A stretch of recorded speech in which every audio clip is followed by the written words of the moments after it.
You should be able to see my screen now. Okay. So do you see lecture 26, Taylor's theorem continued at your end? Yes. Okay. Excellent. All right. So remember,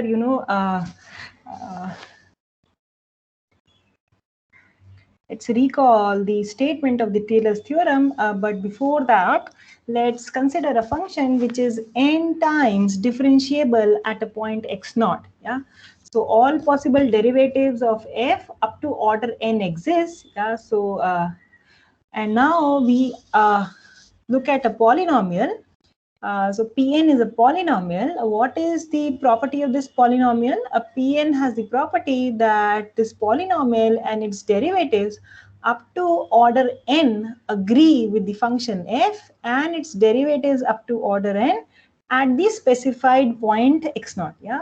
So polynomial is infinitely times differentiable. There's no problem about it. The function f is given to be differentiable n times.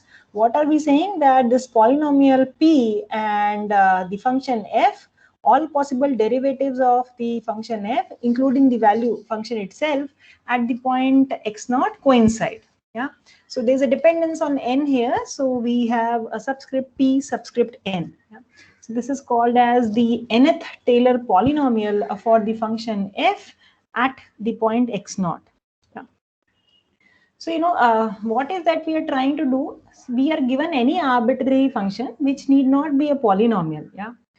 So, having defined this Taylor polynomial for the function f at the specified point x naught, we expect that this polynomial gives you a good approximation for f near x naught. Yeah. See, what is the meaning of all of that? That is what the Taylor's theorem states precisely. So let's fix a positive integer little n and let's consider a function f which is defined on closed interval a b real valued function such that all possible derivatives of f up to order n exist and are continuous on the interval ab. Top of it, the n plus 1th derivative exists on open interval ab. Yeah. Now let's fix the point x naught in the closed interval ab. Then for any point x in this interval, one can write f of x in terms of the derivatives of f up to order n in the following manner. So f of x is fx naught plus the first derivative of f evaluated x naught, x minus x naught, all the way up to nth derivative of f evaluated at x naught, x minus x naught to power n by factorial n, plus another term. Yeah. So what is this last term? So this is n plus 1th derivative of f evaluated at a point c, x minus x naught to the power n plus 1 by factorial n plus 1. And what is c? C is some point between x and x naught. Yeah. So what is this? I already have this here written that so you should look at it as the function f at the point x is the nth Taylor polynomial of for f at the point x naught plus some remainder term. Yeah. So what is it saying? This is saying the following. This is saying that one can approximate the function f by the Taylor polynomial. Yeah, in what sense? That f is given by Pn plus Rn. Yeah, so Pn is the Taylor polynomial. Now the remainder Rn is called as the remainder. Yeah, so Rn has this term, the nth derivative of f evaluated at the point C. Now one would like to say, how good is this approximation? How well does the polynomial Pn approximates the function f? One can do that provided one has a reasonable estimate on this remainder term Rn. Yeah, so let me write that down here. Pn we talked about is the nth Taylor polynomial, Rn is called the remainder term. So this is the remainder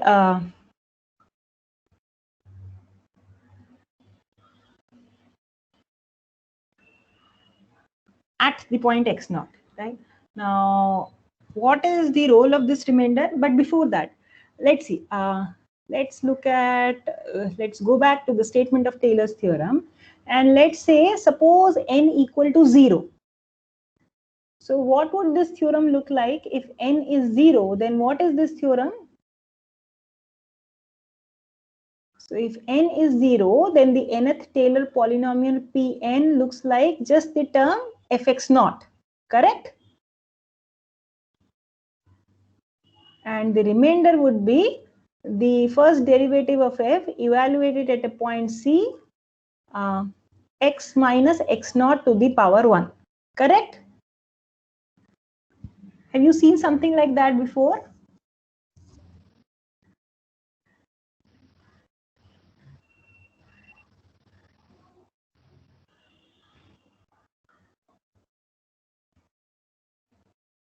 Ma'am, that is the equation of the graph fx. So let's see. Yeah, let me just write down, Priyanshu. Maybe sorry. Maybe it'll help. Let me just write it down. Sorry, this was scrolled by mistake. So all I'm trying to say is, what does it look like for n equal to 0? So let me plug in n equal to 0 and let me write that down. Maybe it'll help clarify things. So for n equal to 0, let us call this as 1. 1 is the following statement. Yeah. So f of x is f of x naught. So this is the nth Taylor polynomial. So rather the 0th Taylor polynomial of f at the point x naught plus the derivative of f evaluated at the point c, x minus x naught. For some point c between x and x naught. So now, do you recognize this statement?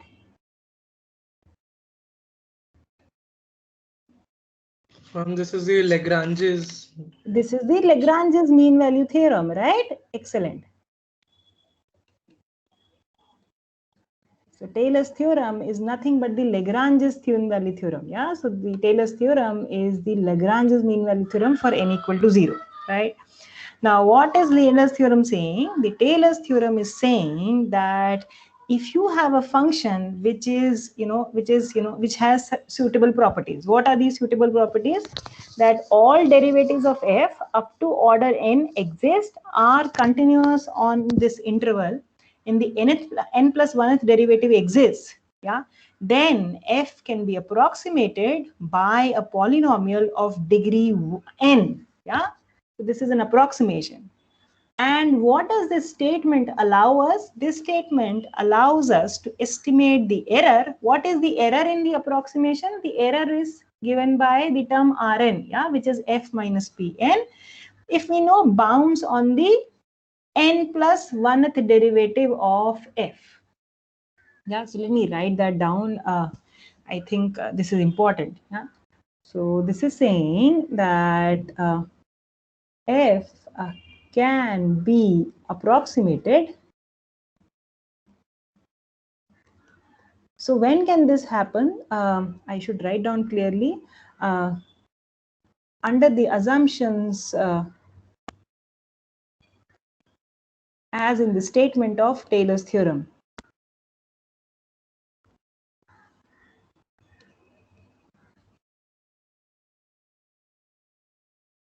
Did I write it that this theorem is called as the Taylor's theorem?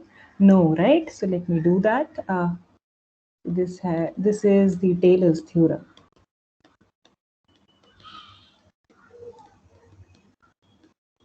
See, the Lagrange's mean value theorem assumes that f is differentiable. Yeah, so f is one-time differentiable, and that's all the information you have, right? So one cannot, if n equal to 0, f is just one time differentiable, then you can, you cannot sort of make any further approximation. This is the best that is possibly that can be done.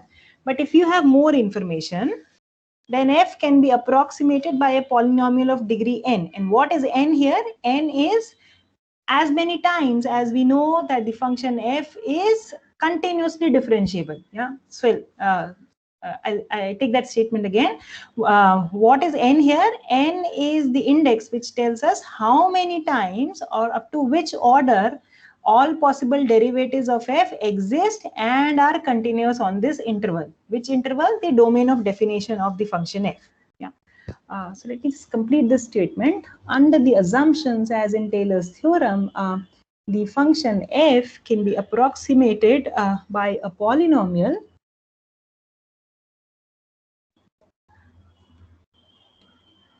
of degree n. Yeah, and this polynomial is nothing but the Taylor polynomial that we wrote above of degree n, and the expression that we have upstairs allows us to estimate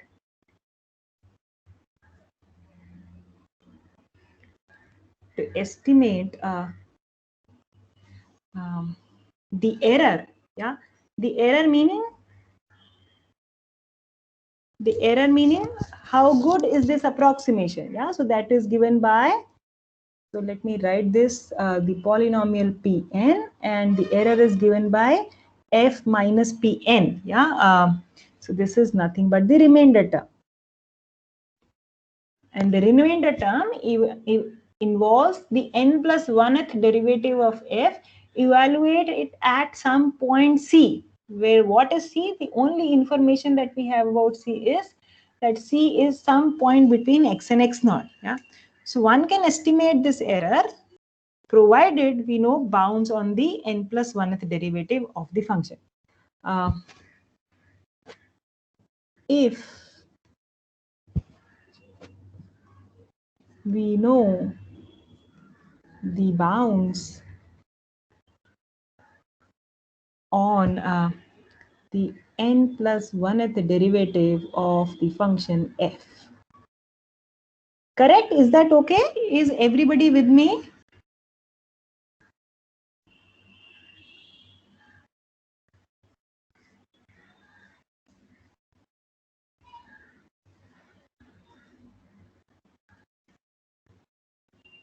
Is this okay with everybody present here?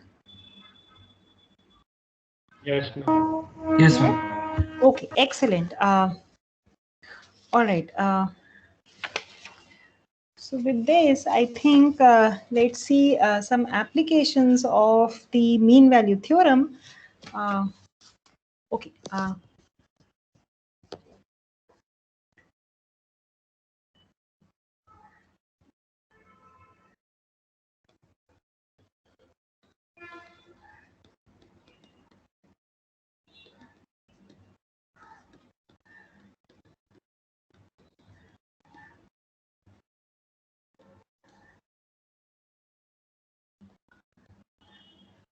Right. So remember last time we discussed at least two statements for the mean value theorem. Yeah. Let me just revisit them. Sorry. Just to recall, what were those statements?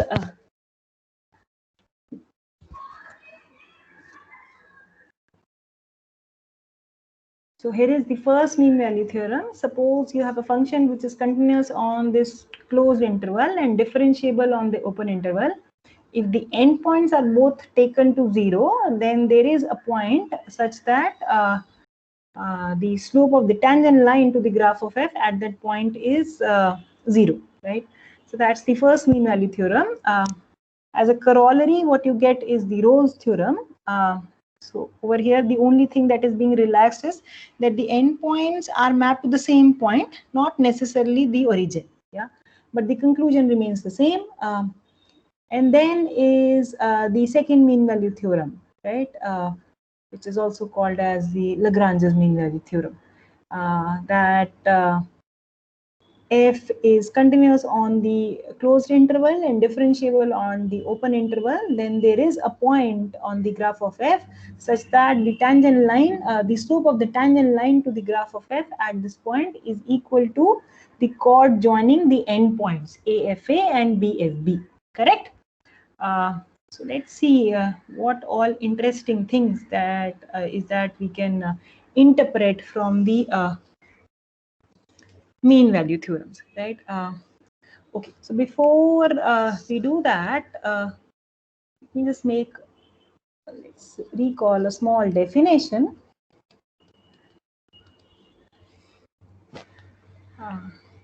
So a function f defined on the interval a b is said to be monotonic if it is either monotonically increasing or monotonically decreasing. Yeah, so let me just define one of them. So f is said to be monotonically increasing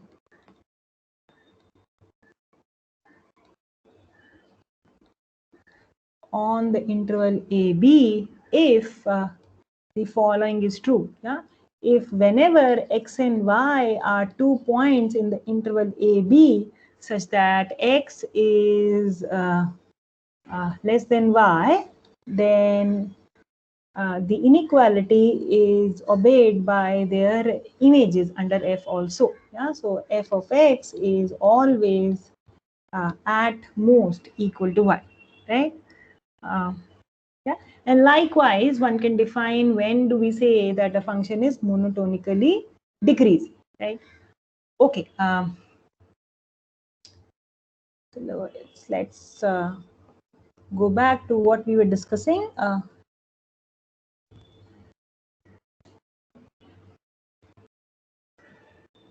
So how are mean value theorems and monotonic functions related? Here is a result. So suppose that f is a function, a real valued function defined on open interval AB, and let's suppose that f is differentiable. Okay, yes. Here is the statement 1. Yeah. So if suppose that we know that the derivative of f exists, yeah, because we have assumed that f is differentiable.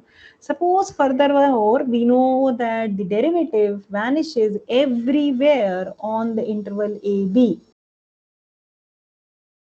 Yeah? So this is something that you have been sort of doing forever.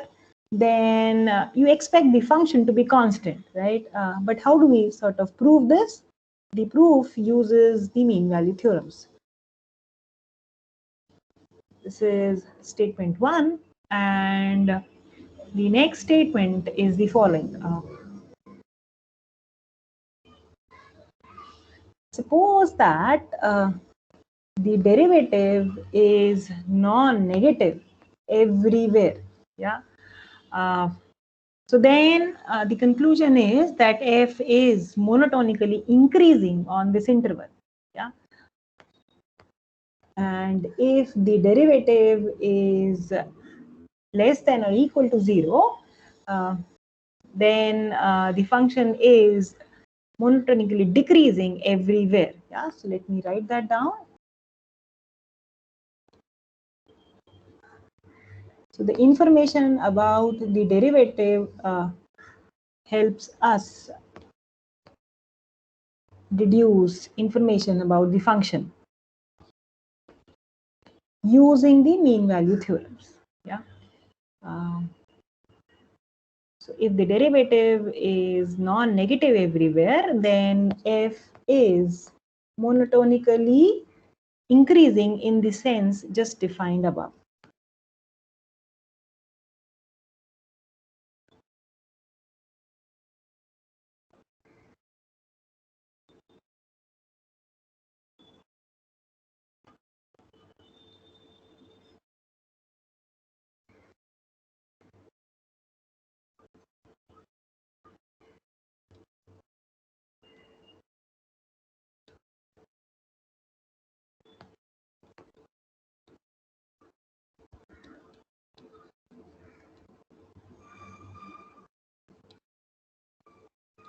Right. So I hope the statement makes sense to everybody present here.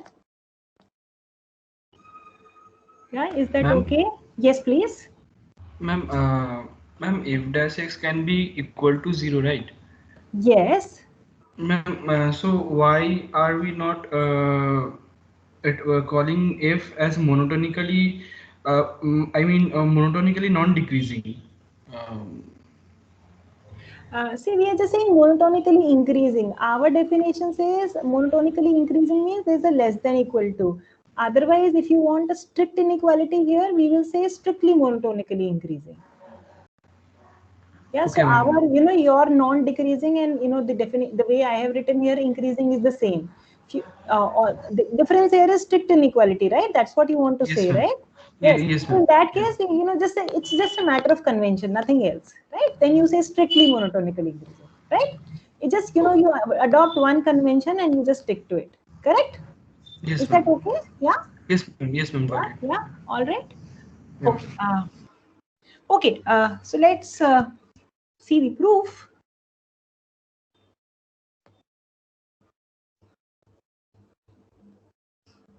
All right.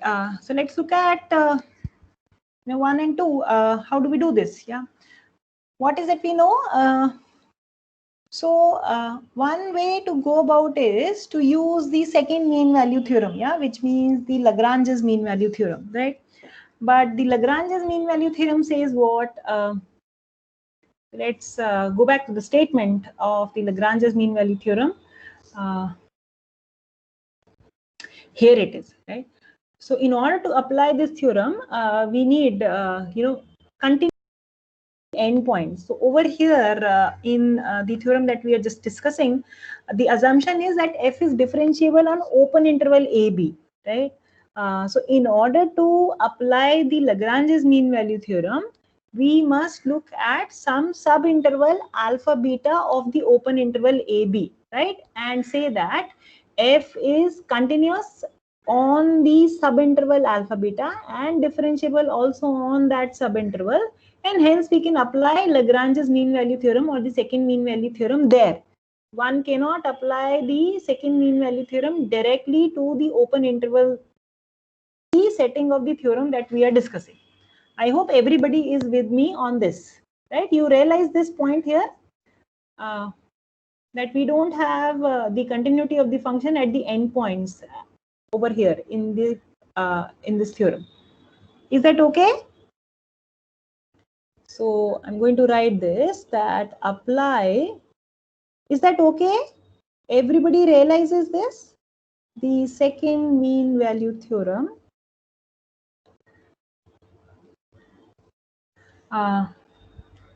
to the function f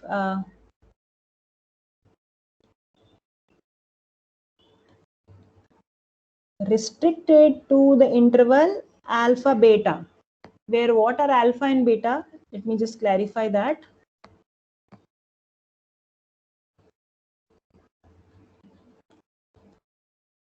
For alpha beta, there's no unique choice here. This can work for any alpha which is strictly bigger than A and any beta which is strictly bigger than B.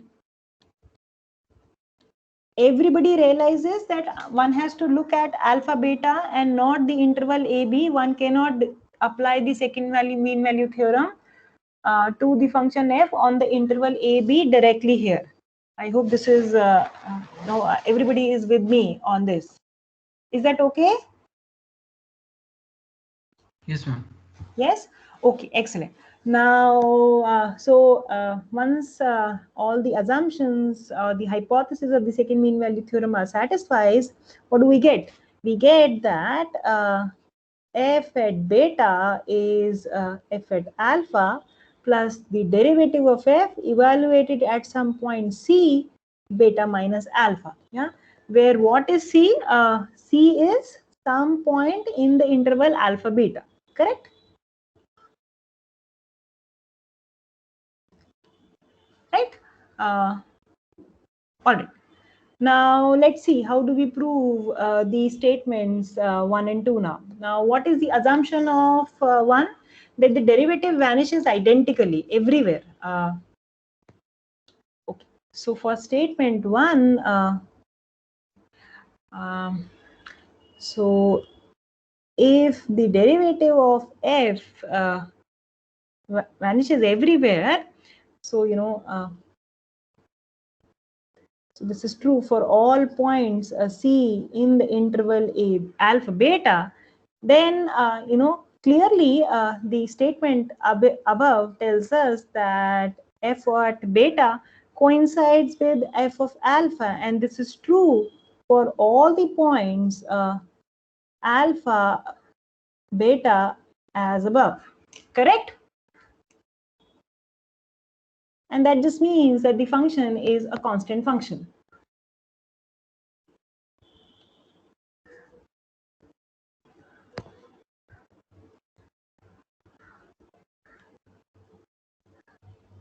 Correct? Yes, ma'am. Yes. Okay. Now let's look at the second one. What does the second one say? So we'll just look at one of them. Yeah.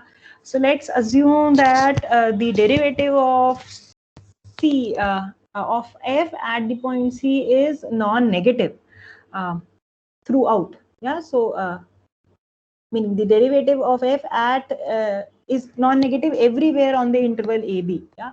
So this inequality is satisfied everywhere. So, again, referring to this identity that we have written upstairs, this tells us that then beta is bigger than alpha. So, f of beta is going to be bigger than f of alpha. And this is going to be true for all the points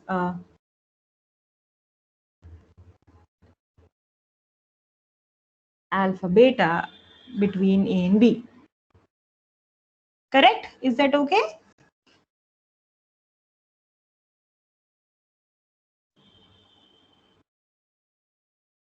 And similarly, you have the appropriate statement that if the derivative of f is non-positive everywhere, then the function would be monotonically decreasing. Yeah. So the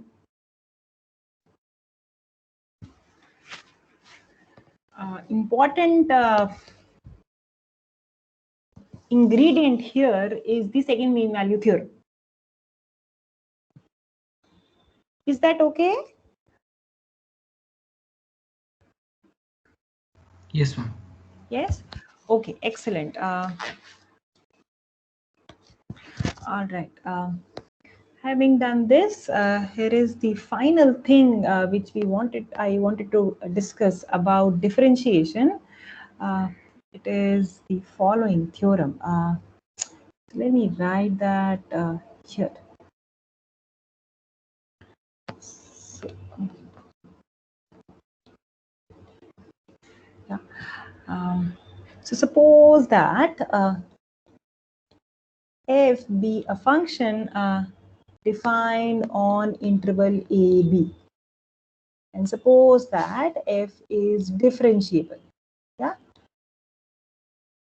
See, what is the meaning of this statement? F is right differentiable at A, left differentiable at B, and differentiable, in the usual sense everywhere in the open interval AB. So if suppose that now having assumed that f is differentiable everywhere, the derivative of f exists everywhere, right? So I can write the derivative of f at the point A, and let's look at the derivative of f at the point B. Yeah. Suppose that the derivative of f at the point A, these are two real numbers. Yeah, one is less than the other, right? So let's suppose that we are in this situation. Suppose that alpha is any real number sitting between these two. Yeah. Now, what is this theorem saying? This theorem says that then there is a point in the open interval AB such that the derivative of f at that point is precisely lambda.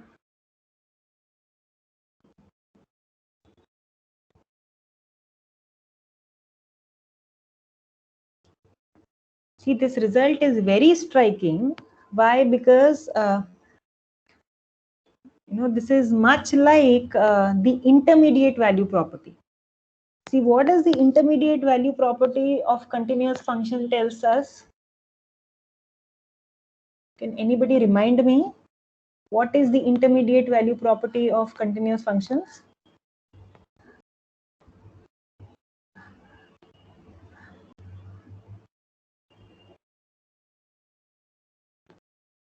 If A belongs between fx and fy, and f is a continuous function, then Right. If it follows the intermediate value theorem, then there must exist a C such that there must exist a C between x and y such that fc is equal to that particular point L. Right. So is that Priyanshu? Yes, ma'am. Yeah. So Priyanshu, you are right, but can you just remind me, where do you want the function to be continuous in the first place in your theorem? I guess it was everywhere continuous. I'm not sure though. Okay, so let's just write that down. So intermediate value property for continuous functions.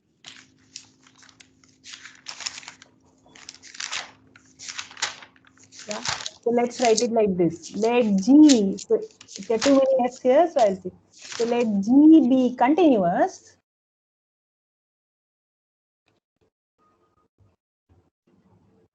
Okay. If so let's say at the end point, suppose that GA is strictly less than GB. Let me pick a point lambda here. Then there is, so what Priyanshu says is that this lambda is realized by G. Yeah, there is a point C in open interval AB such that lambda is G of C. Is that correct? Is that correct, Priyanshu? Is that what you want to say? Yes, ma'am. Yes. Yeah. So where did we do this in our course, SI 425?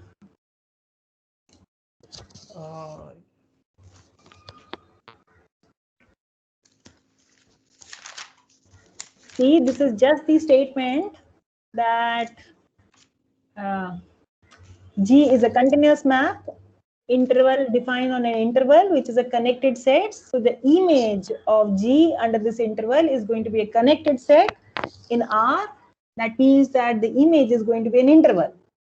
Yeah, saying that lambda is assumed by G is exactly saying that this is an interval. The image of G under the interval AB is an interval in R. Is that correct? Is everybody with me on this?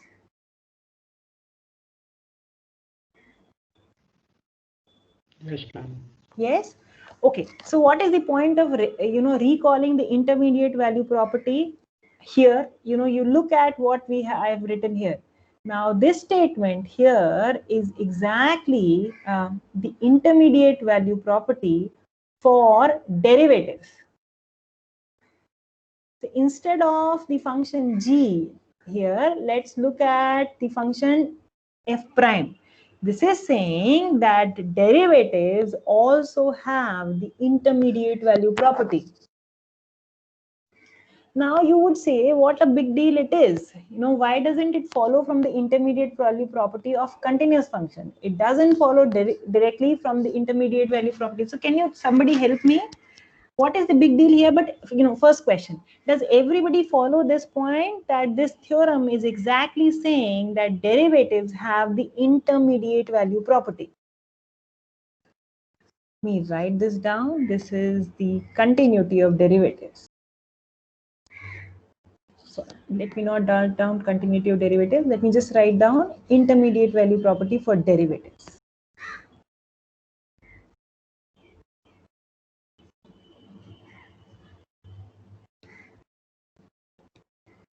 Is that okay? Does everybody see this?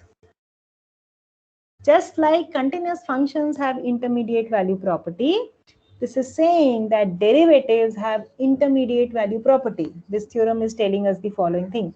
Now, why is this so striking? Why it doesn't follow directly from the intermediate value property here? See, what is the problem that if I apply the intermediate value property for continuous functions, so over here, why don't I take g to be the derivative of f? Yeah. So all I'm trying to say is, let me give this a name. All I'm trying to say is, let me call this theorem 1 and let me call this intermediate value property for continuous functions as theorem 0 or whatever. Yeah. So the statement 0, if I have to prove theorem 1, all I'm trying to say is, so let me apply theorem 0 in order to prove theorem 1. Let me apply theorem 0 and plug in g equal to the derivative of f. Does it follow?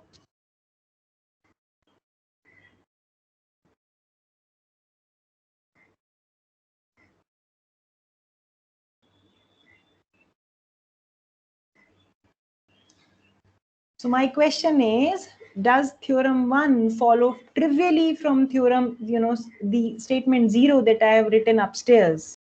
Does theorem 1 follow from the intermediate value property of continuous functions?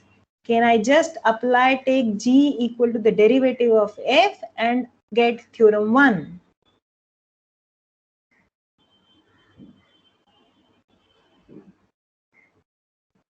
Ma'am? Yes, please. May I try?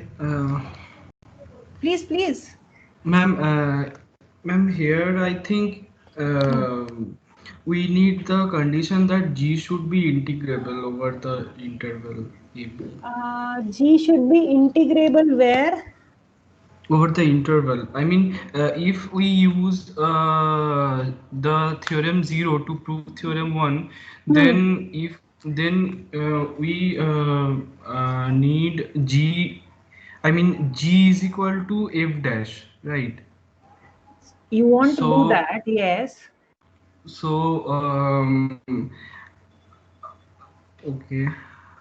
Nilatri, I don't know how integrability comes into the picture, but G is, I don't know how integrability comes into the picture here. But if you want, you can take it to be integrable, doesn't hurt. Yeah, I'm sorry. I just got confused here. So let me repeat my question one more time. Does theorem 1 a simple corollary to the intermediate value property of continuous functions? Or is there something more to it? I say that it is not a simple corollary of the intermediate value property of continuous function. Why? Because, see, if you want to apply this intermediate value property of continuous function to prove theorem 1, you want to take g equal to f prime. Now, the statement requires g to be continuous on the closed interval AB. Now, the function in theorem 1, the function f in theorem 1 is going to be differentiable in this. Now, see, what is that I want to highlight here? That, see, f is differentiable, right, in theorem 1. That would mean that f is going to be continuous on the interval AB. But we are going to apply the intermediate value property of continuous function to the derivative of f. Yeah, g is going to be derivative of f. So in order to apply the intermediate value property for continuous functions to prove theorem 1, you need the information that the derivative of f is continuous on the closed interval AB, which we don't know over here. Is that okay? So the striking thing about theorem 1 is it is saying that derivatives also have the intermediate value property, despite the fact that the derivative of f need not be a continuous function.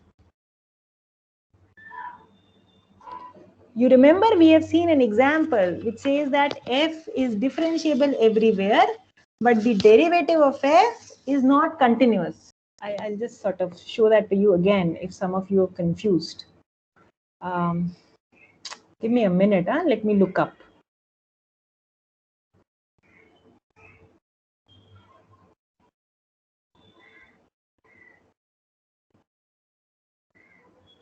So where is this? This is continuity. Here it is. See, look at this example. Over here, f is differentiable everywhere.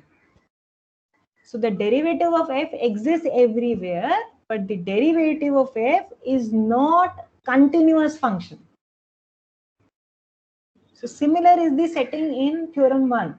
The derivative of f in that question exists everywhere, but the derivative of f, we don't know whether or not it's continuous on the closed interval AB.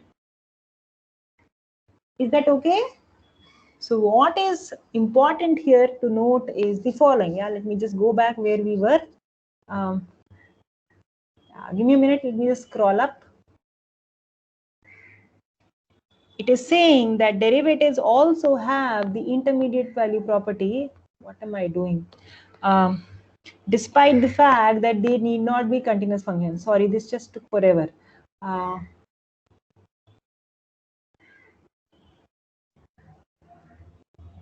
Thank you so much for your patience. Still not there.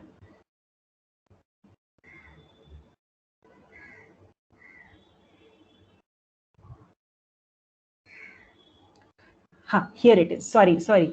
This took long. So this is saying that derivatives also have intermediate property. So let me just write that down. Whatever I am saying orally, maybe it will make more sense.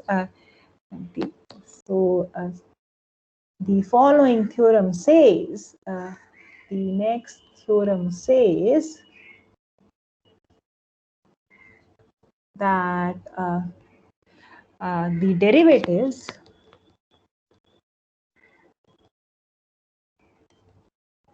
also have the intermediate value property.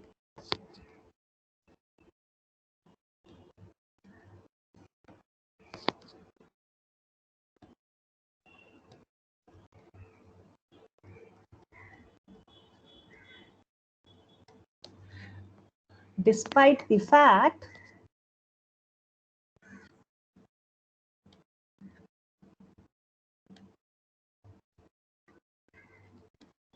that that the derivative function need not be continuous.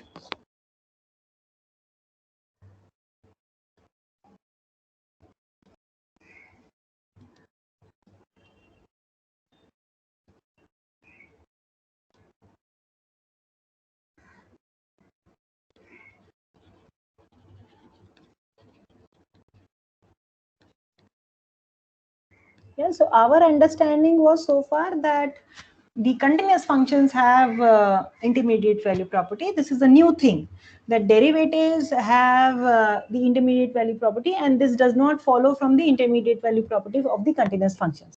Is this okay? Is everybody with me so far?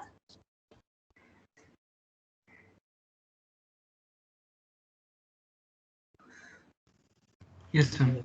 Yes. Okay. So in that case, let's look at that. If not the intermediate value property for continuous function, what goes into proving theorem 1?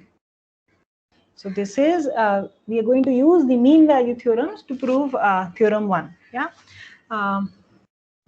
So the first thing is that we say that I can always assume lambda equal to 0 by making the following changes. I'll say that we may assume that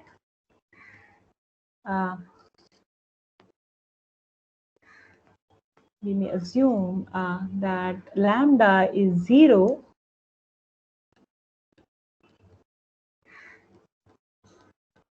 by considering the following function. So instead of looking at the function f as in the statement of theorem 1, I would look at another function g. And how am I going to define it? I'm going to define it in the following manner. So I'm going to send the point x of the interval AB to f of x minus lambda x. So what is the change here? So if G will be differentiable on closed interval AB, and the derivative of G is going to be the derivative of F minus lambda. And we are now required to show that there is a point C in the open interval AB where the derivative of G vanishes, right? Correct? Okay. So remember, how are we going to do this? We are going to do this by using the following result. So we are going to use the following result. We learned that if if a function has a local minimum at a point, assuming that that function is differentiable, then the derivative at that point vanishes, right? So we are going to look for local minima or local maxima for the function g. Yeah? So as before, we have no control over the local minima or the local maxima. We will look at the global minima and global maxima for the function g, right? Okay. So how do we do that? We look at this function g. Since f is differentiable on closed interval ab, now x times x going to lambda x is, nice, very nice function, very nice differentiable function. So the function g is also differentiable also on the interval ab. In particular, that implies that the function g is continuous on closed and bounded interval ab. Yeah.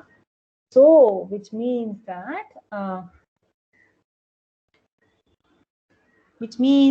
I can say that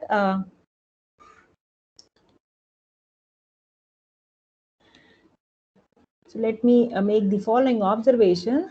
So since G is continuous on the closed and bounded interval AB, the image of the interval AB under the function G is going to be a compact subset of R, which means that it's going to be a closed and bounded subset of R, which means that the infimum of G is going to be realized at a point P. Yeah, this is the extreme value theorem.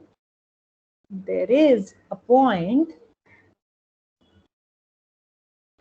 P in the interval AB. So there is at some point P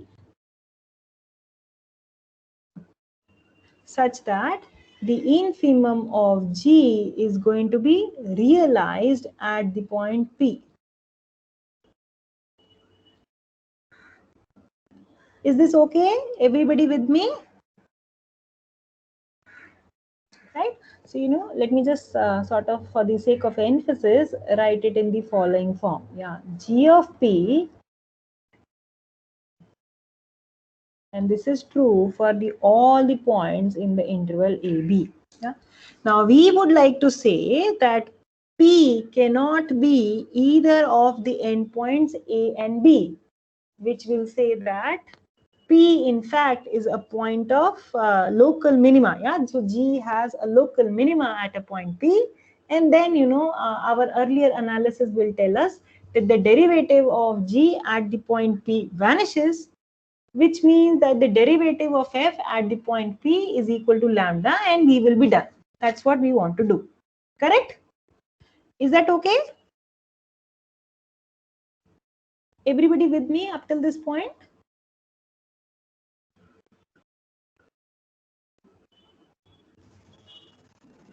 Ma'am, can you please repeat the last point?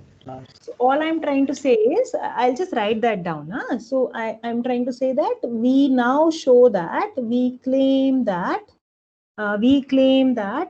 P is a point in the interval AB. Yeah, that is P cannot be either of the endpoints A or B.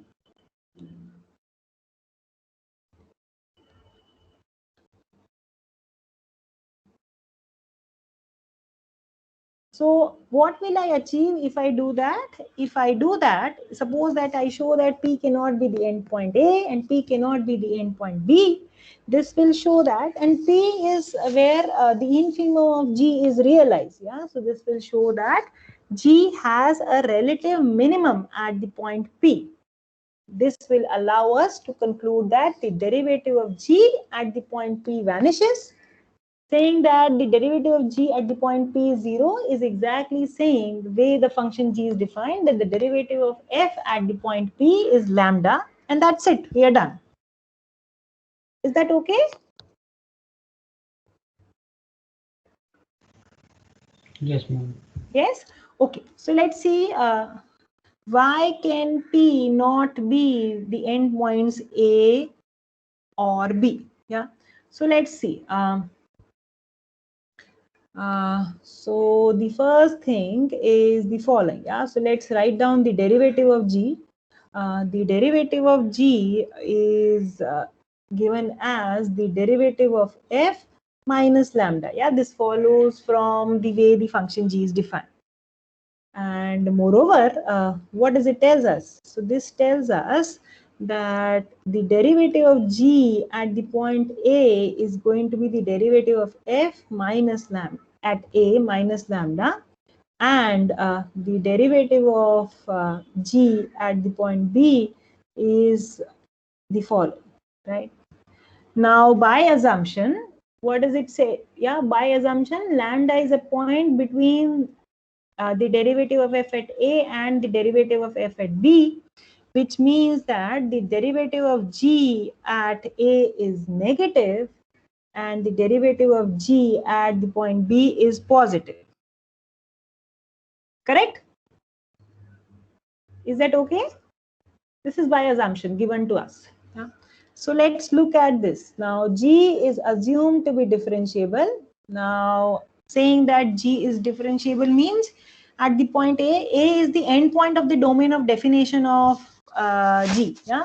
So this means that you can looking at the right hand derivative of g. Yeah.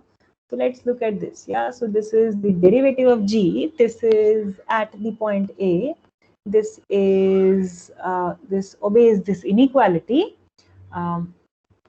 This is negative.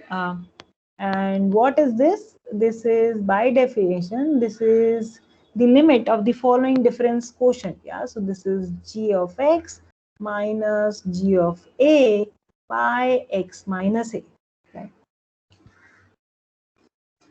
So I claim that if the derivative of g at the point A is negative, then the following has to be true. There is some point x1 in the interval AB such that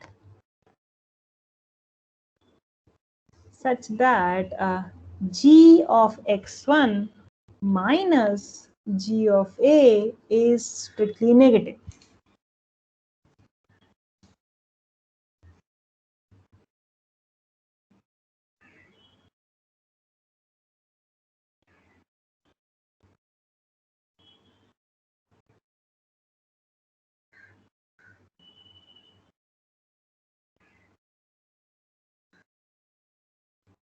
Now, why is this the case?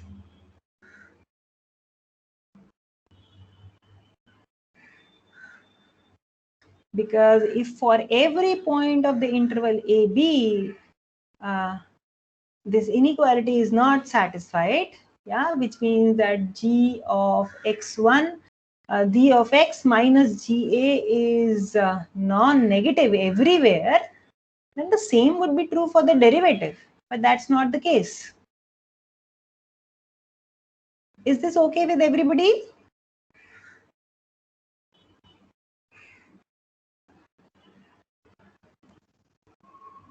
Yes, ma'am. Yes.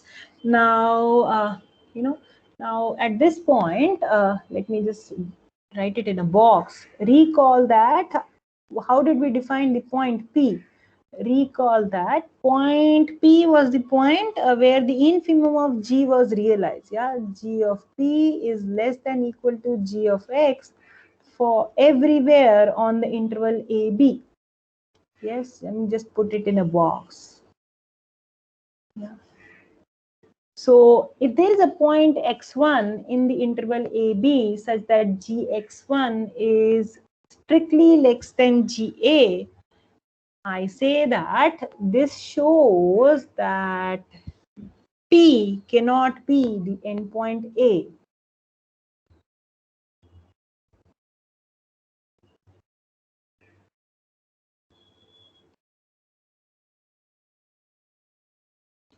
because if P is the endpoint A, then at GP, which is equal to GA, there is a point x1 such that GP is bigger than GX1. That cannot happen because of what I have written in blue box. Correct?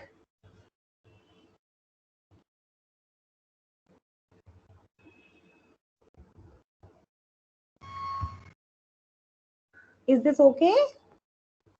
Yes, ma'am. Yes. And likewise, similar statement about the derivative of G at the point B. Yeah. So since the derivative of G at the point B is strictly positive by assumption, and it is given as a limit of a certain difference quotient. Yeah. Remember, this is the left-hand limit. X minus B, then exactly the same argument as above, there is some point x2 where in the open interval AB such that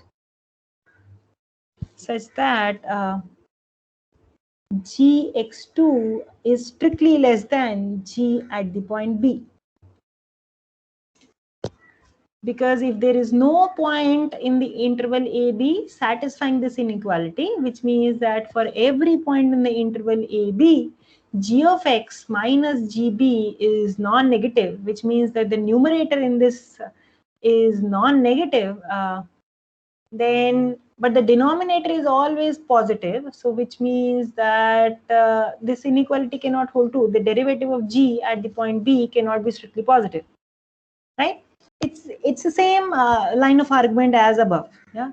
So again, using the fact that G has a global minima at the point P, this shows that P cannot be the end point B.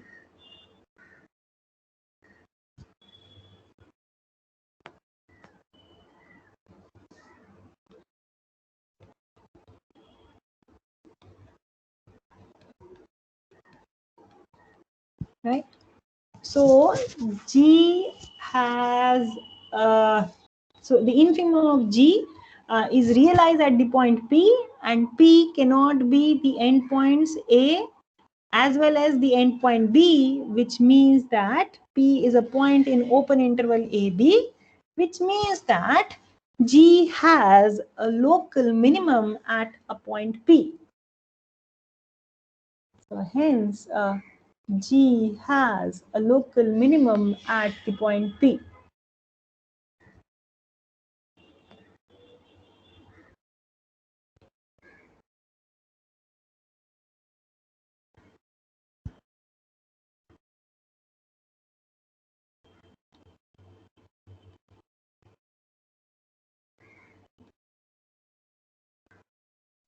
Right?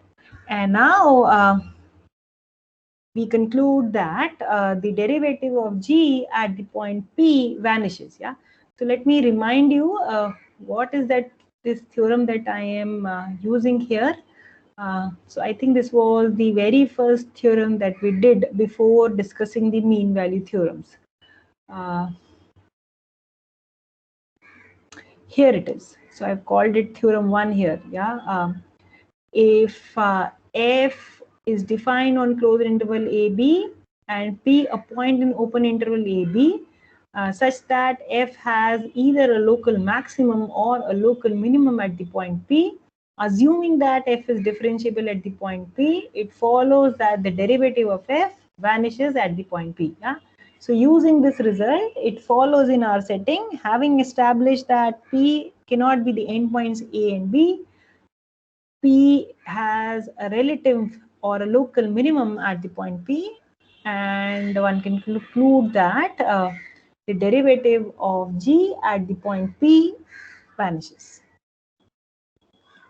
So it follows that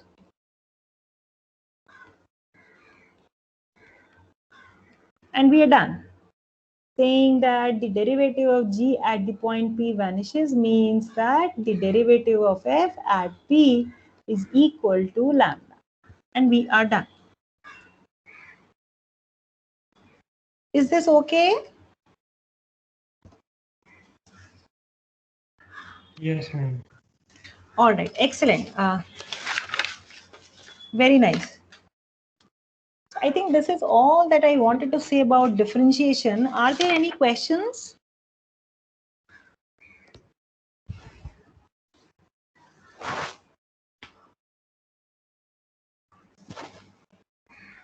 So far?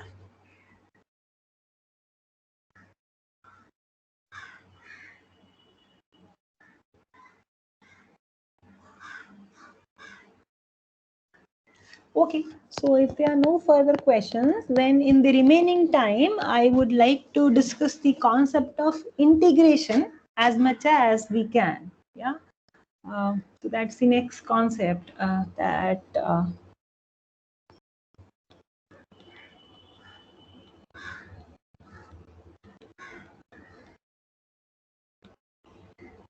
okay. So what is the motivation for integration? Yeah. So integration, the motivation for integration is to find area under the graph of a function. So let's try to make it precise. Yeah. So before to do that, let's understand this definition first. So suppose that you are given an interval. What is that I mean by a partition of an interval? Yeah. So a partition of the interval AB. Yes, A and B are some real numbers. I am looking at this closed interval AB and asking what is the partition of the interval AB. Yeah, so let me give it script P. Yeah. So what is this? It's a finite set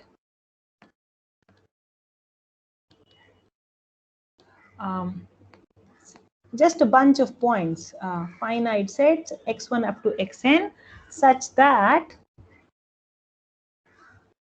yeah, so x1 has to be equal to the endpoint A, xn has to be equal to the endpoint B, and x1 is strictly less than x2, is strictly less than x3, and so on.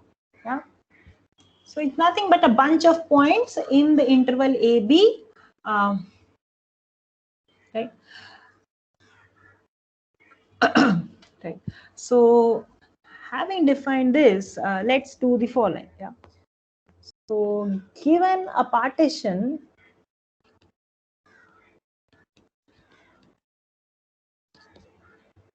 so let's call it P of the interval AB, and let's consider a function defined on the interval AB. Yeah. And I'm going to assume f is bounded. Yeah. And a bounded function f on the interval AB. Yeah. So as far as integration is concerned, we will always be working with only bounded functions. Yeah. All our integrable functions are bounded by definition. If the function is not bounded, then we cannot talk about, it doesn't make sense to talk about its integration. Yeah. As far as this material is concerned. So we construct an upper sum and a lower sum in the following manner. Yeah. So let's do the following. So what am I trying to do here? Let's just bear with me. So you look at this partition, yeah, of the interval AB, which means that you have these finitely many points in the interval AB, x1 up to xn. x1 is the endpoint A and xn is the endpoint B, right? Okay. So suppose that this is how my function looks like. Yeah. So this is the point A, this is the point B, and suppose that this is the graph of f, right? Okay. So suppose that the point xi, so this is the point of the partition, is somewhere here, and the xi plus 1 point is here. Yeah. I varies from 1 to n minus 1, right? So I am going to do the following. I am going to look at the function f of x, and I am going to consider the infimum of f restricted to the ith subinterval xi plus 1. Okay? So f restricted to this subinterval is going to be a bounded function, right? So this is some real number little m, yeah, and there's a dependence on I. And likewise, I'm going to consider the supremum of f restricted to the ith subinterval xi plus 1. This is going to be another real number, capital Mi. Yeah. So what is this in this picture, right? So let me use a different color. Yeah. So if I restrict f, so this is the graph of f. Yeah. So this is the graph of x in this picture here. So let me draw this. Yeah. So suppose that. So here is xi, here is xi plus 1. Sorry, I did a very sloppy job of drawing this. This is xi plus 1. Yeah, so this is. So if I restrict to xi, the interval xi plus 1, then in this picture here, little mi, that is the infimum of f restricted to this subinterval, is given by this point, correct? And capital Mi, which is the supremum of f restricted to the ith subinterval, is given by this point. Is that correct? Is everybody with me?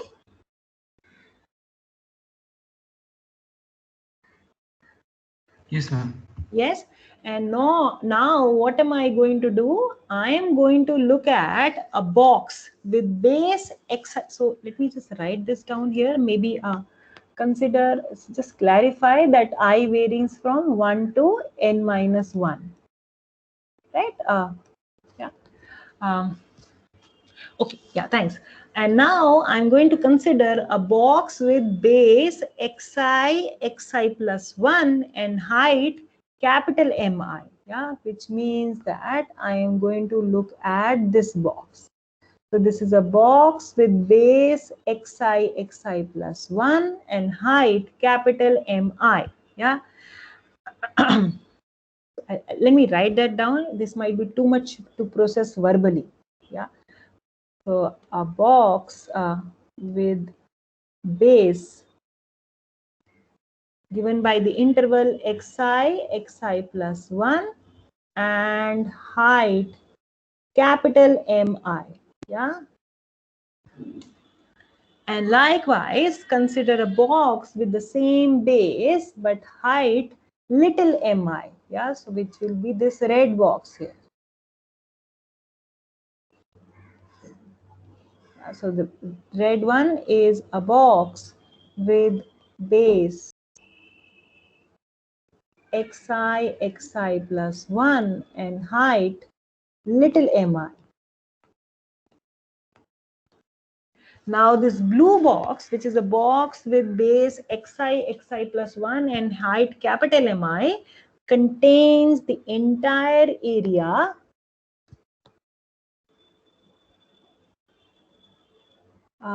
which one? So it contains the entire area below the graph of f in this interval. Whereas the red box, which is the box with the base xi plus 1 and height little mi, is contained in this area. Yeah, so here I'm just thinking of f as positive. So this is just a supposition here.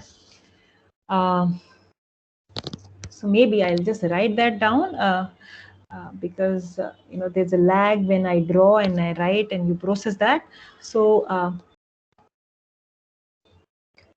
let me reiterate. The blue box, which is the box with the base xi plus 1 and height capital Mi, contains the entire area below f in this interval.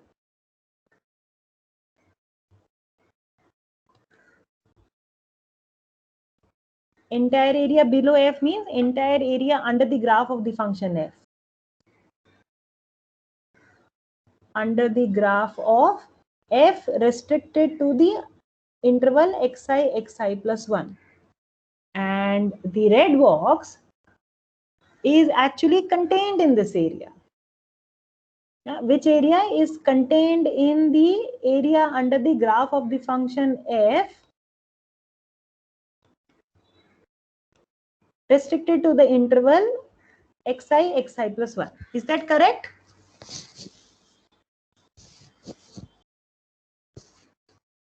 Is that okay?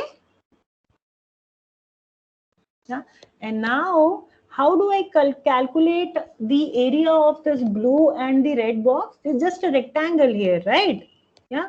So what will I do? I will look at, in order to calculate the area of the blue box, I am going to do, I'm going to look at the height, which is capital MI, and multiply it by the length of the base. Yeah, which means it is xi plus 1 minus xi. Correct? Is that okay? And if I want to do it for all these i's, I running from 1 to n minus 1, then this is called as the upper sum for the function f corresponding to the partition P. Right? So what does it mean? Summing over all i's in n minus 1, it means that you look at these boxes, you look at xi minus 1 here and consider another blue box here. Yeah, you look at the infimum of f restricted to now xi minus 1 xi interval, and you look at the supremum of f restricted to xi minus 1 xi interval, and you draw these boxes, right? And you sum them up, right? So what is this upper sum do? Yeah, just like this blue box contains the entire area under the graph of f restricted to the interval xi plus 1. As I vary little I from 1 to n minus 1, I will capture the entire interval AB and I sum them up. So I am going to capture, so if I sum them up, so this upper sum, which I have written as UPF, will contain the entire area under the graph of the function f on the interval AB. And likewise, if I look at the area of the red box, which means that height mi and length of the base is xi plus 1 minus xi, and sum from I equal to 1 to n minus 1. This is called as the lower sum. Now, if I sum this up from I equal to 1 to n minus 1, now these red boxes is this is going to be an area which is contained in the graph of f under the interval AB. So what am I trying to do? I need to capture the area under the graph of f. I don't know how to do it. I'm going to approximate it from above and below. From above by blue boxes and from below by red boxes. Is that okay? Is everybody with me? So I'm going to write the following thing. Given a partition of the interval AB and a bounded function f, so let me write that down. This is a definition. Given a partition P of the interval AB, which means a finite set of points x1, x2, xn of the interval AB, where x1 is A and xn is B, and a bounded function f on the interval AB,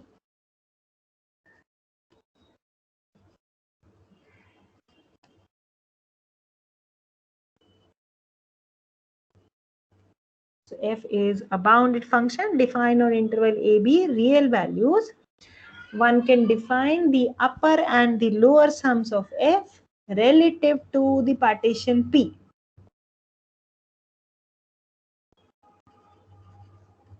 Define the upper and lower sums of the function f relative to the partition P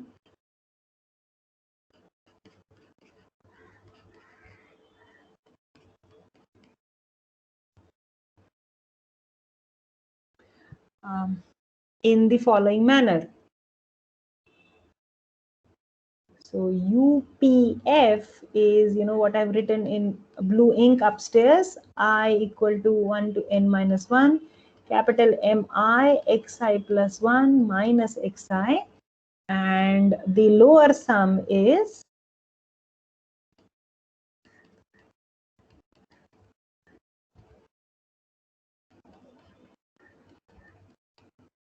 and remember what are capital MI and capital little mi. Remember, capital MI is the supremum of f restricted to the ith subinterval.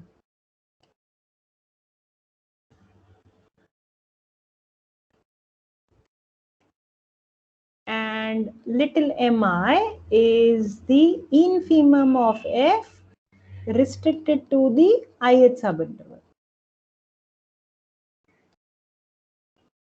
And why are these called as the upper sum or the lower sum? Because if we go back to this picture here, the lower sum is the corresponding to the red box and the upper sum is corresponding to the blue box. And we just discussed that, the blue box contains the entire area below the graph of f restricted to the ith subinterval, and the red box is contained in this area under the graph of f restricted to the ith subinterval. So is this okay with everybody? Is everybody with me? So we don't have any control over how would the function f behave. But in order to approximate the area under the graph of f, which is, we are trying to look at how to integrate the function f, we are going to approximate the area just above the graph of f and the area just below the graph of f, and let's see if we can capture it as accurately as possible. So is this okay? Yes, ma'am. With everybody present here? Any questions?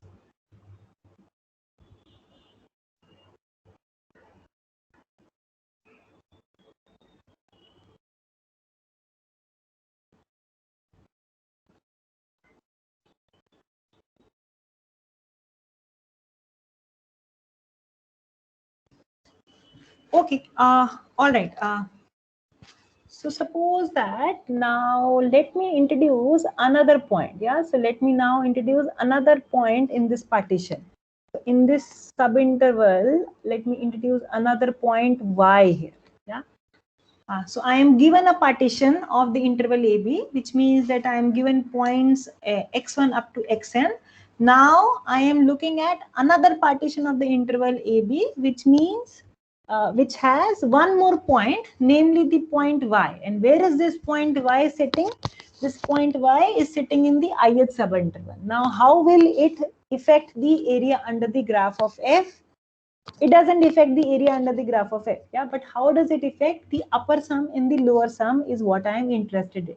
Now, so in order to do that, I will look at now the interval xi y. So if you look at the interval xi y, corresponding to y, I will have this, right? This is where it intersects the graph of f, right? So if you look at the interval xi y and you want to write down the infimum of f restricted to the interval xi y, what will you capture? You will capture mi, right? That's the infimum of f restricted to the interval xi y. But if you look at the interval y to xi plus 1, what is going to be the infimum of f restricted to the interval y to xi plus 1, it's going to correspond here. Yeah, this point will correspond to the infimum of f restricted to the interval y to xi plus 1. I don't know if this is legible. Let me draw another picture if that helps. Let me draw another picture. Yeah.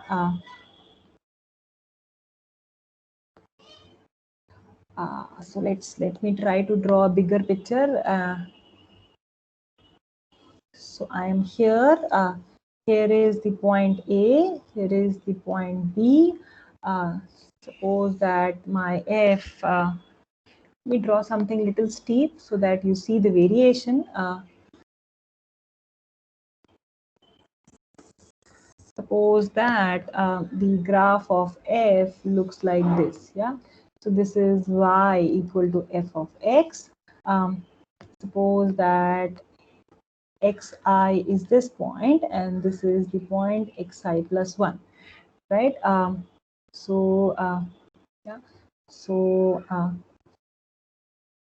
Corresponding to xi, we are here, and corresponding to xi plus 1. Sorry, my lines are very crooked.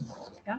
So which means that if I look at the interval xi, if I restrict it myself to the interval xi plus 1, and I have to figure out the infimum of f restricted to this interval, then the infimum of f restricted to this interval is given to be the following. Yeah, this is going to be mi, and the supremum of f restricted to the interval xi plus 1 is notation is capital Mi is the following, right? Which means that the blue box that we considered had base xi plus 1 and height given by capital Mi, which means that I am looking at this box here, right? This is the one which corresponds to the upper sum. And the red box is the one which base xi plus 1 and height given by little mi. So this was, now what am I saying? I am saying let me introduce another point y here, right? So what am I trying to do? I am considering Q is another partition, which is P union a singleton point Y. Yeah, and what is P? Remember, P is a partition of the interval AB. P is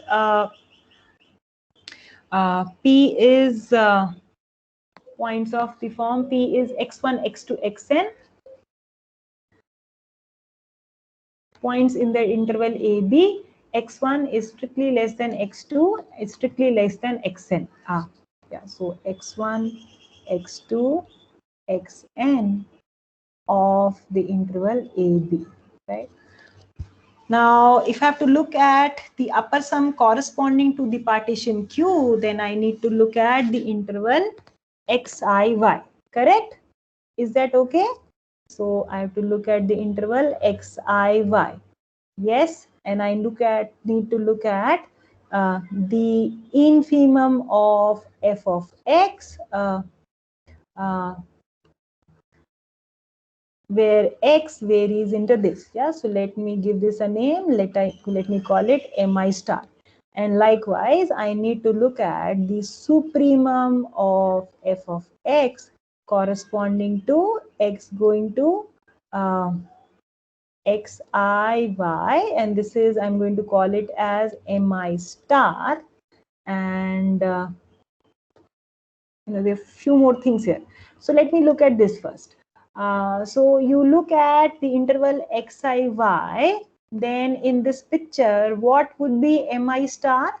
The infimum of f restricted to the ith subinterval. Restricted to the interval xiy.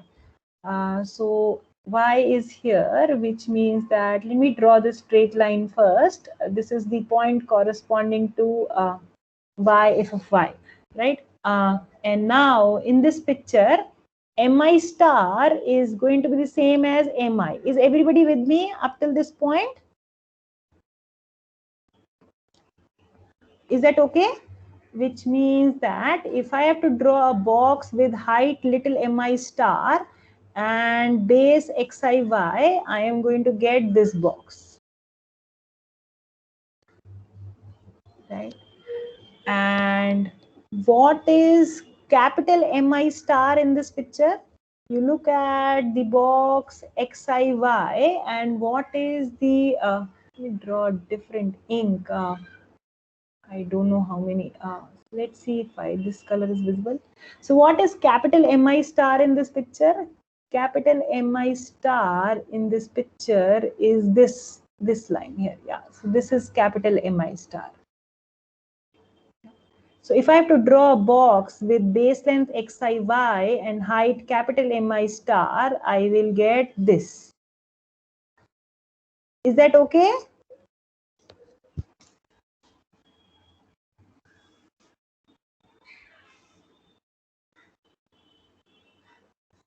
Is this okay so far?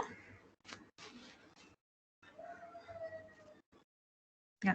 So maybe I'll just stop right here and we just continue from this point next time onwards. I'll just tell you what are we trying to do. All I'm trying to say is if I add more and more points to the partition, how does the upper sum and the lower sum vary? Yeah. Do we get a better approximation to the area under the graph of f, or does it get worse? Yeah. But I think for this point, let me just stop right here and we continue with this next time. Yeah. Thank you so much for your attention. Hello, ma'am. Yes, please. Ma'am, on Thursday we will have our last lecture. Yes, please.